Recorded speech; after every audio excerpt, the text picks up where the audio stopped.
Hello student, আজ পড়ব 2 নম্বরের question medical surgical nursing subject থেকে প্রিভিয়াস ইয়ারের কোশ্চেন পেপার থেকে। Unit 9 nursing management of patient in critical care unit. First question, list the intensive care records. Intensive care ইউনিটে কি কি record করা হয়? কম্পিউটার বেসড রেকর্ড করা হয়, আরেকটা কি করা হয়, পেপার বেসড রেকর্ড করা হয়।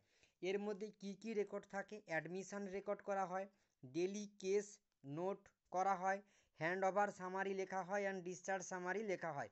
নেক্সট স্টেপস কি? সিপিআরে 3টা স্টেপে করা হয়। শর্ট ফর্মটা উপরে লেখা আছে সিএবি। সি ফর কম্প্রেশন করা হয়, এ ফর এয়ারওয়েটা দেখা হয়, বি ফর ব্রিদিংটা দেখা হয়। Next indication of lumbar puncture. Lumbar puncture কখন করা হয়?